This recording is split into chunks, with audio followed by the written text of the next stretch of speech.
مفتی صاحب کن صورتوں میں تجدید ایمان اور تجدید نکاح کرنا ضروری ہو جاتا ہے، اور تجدید ایمان اور تجدید نکاح کا طریقہ بھی بتا دیجیے؟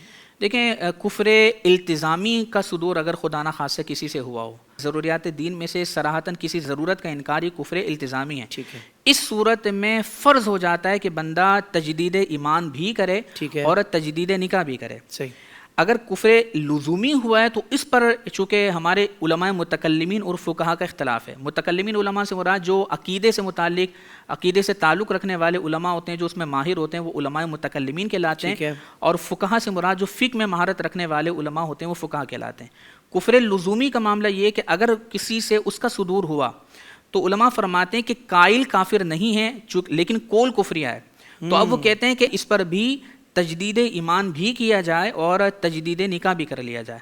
اب آتے ہیں کفر التزامی. اس پر چونکہ فرض ہے کہ تجدید ایمان بھی کیا جائے اور تجدید نکاح بھی کر لیا جائے، تو اس کا طریقہ یہ ہے کہ جو خاص اس نے کفر بکا ہے وہ یوں کہے کہ اللہ تبارک و تعالی مجھ سے فلاں جو کفر سرزد ہوا میں اس سے توبہ کرتا ہوں، اور اس کے علاوہ جو میرے زبان سے یا میرے کسی فعل سے عمدن یا خطأً کوئی کفر سرزد ہوا میں اس سے توبہ کرتا ہوں. اور اس کے بعد پھر وہ کلمہ پڑھے، پہلا کلمہ پڑھ لے، دوسرا کلمہ پڑھ لے، اور پھر آخر میں اللہ تبارک و تعالیٰ کی بارگاہ میں دعا کرے کہ اللہ مجھے ایمان پر استقامت عطا فرما، تو یہ تجدید ایمان ہو جائے گا. تجدید نکاح جو ہوتا ہے اس کا طریقہ یہ ہوتا ہے، اگر کفر التزامی ہوا ہے تو اس میں بیوی نکاح سے نکل جاتی ہے. ٹھیک ہے. اب جو تجدید نکاح ہے یہ احتیاطی نہیں ہے. کفر التزامی کی صورت میں جو تجدید نکاح ہے یہ احتیاطی نہیں ہے بلکہ یہ فرض ہے. اس صورت میں جب نکاح ہوگا اس میں 2 گواہ ہوں گے، اور نئے مہر کے ساتھ شوہر اپنی زوجہ سے ایجاب کرے گا اور اس سے قبول کروائے گا.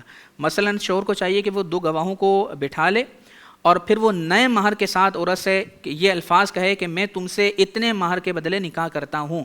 عورت کہے میں نے قبول کر لیا، تو یہ نکاح ہو جائے گا. اب مہر کی جو مقدار ہے وہ کم سے کم مقدار 2 تولہ 7.5 ماشا چاندی، کم سے کم اتنی مقدار ہونی چاہیے، اس سے کم نہیں ہو سکتا. زیادہ جتنا رکھنا چاہے رکھ سکتے ہیں. چنانچہ شوہر یہ کہے کہ مثال کے طور پر میں 2 تولہ 7.5 ماشا چاندی کے بدلے تم سے نکاح کرتا ہوں. خاتون کہے میں نے قبول کیا، یہ نکاح ہو چکا. اس میں خطبے کی کوئی ضرورت نہیں ہے، نہ اس میں نکاح فام کی کوئی حاجت ہوتی ہے. البتہ اگر خطبے کی جگہ ایک مرتبہ سورہ فاتحہ پڑھ لی جائے اعوذ باللہ بسم اللہ کے ساتھ، تو یہ اس کی بھی سنت ادا ہو جائے گی. اور احتیاطی نکاح میں تو پھر مہر اور گواہوں کی ضرورت بھی نہیں ہے. احتیاطی طور پر اگر تجدید نکاح کرتے ہیں تو اس میں گواہ ہوں گے لیکن اس میں مہر کی حاجت نہیں ہے. ٹھیک ہے. احتیاطی طور پر کرنا چاہتے ہیں تو 2 گواہوں کو بٹھا لیں، اس میں مرد یہ کہے کہ میں تم سے نکاح کرتا ہوں، عورت کہے میں نے قبول کیا، تو یہ نکاح ہو جائے گا. تو بار بار جیسے تجدید نکاح احتیاطی کرتے ہیں تو اس میں مہر ضروری نہیں، البتہ گواہوں کا ہونا اس میں بھی ضروری ہے.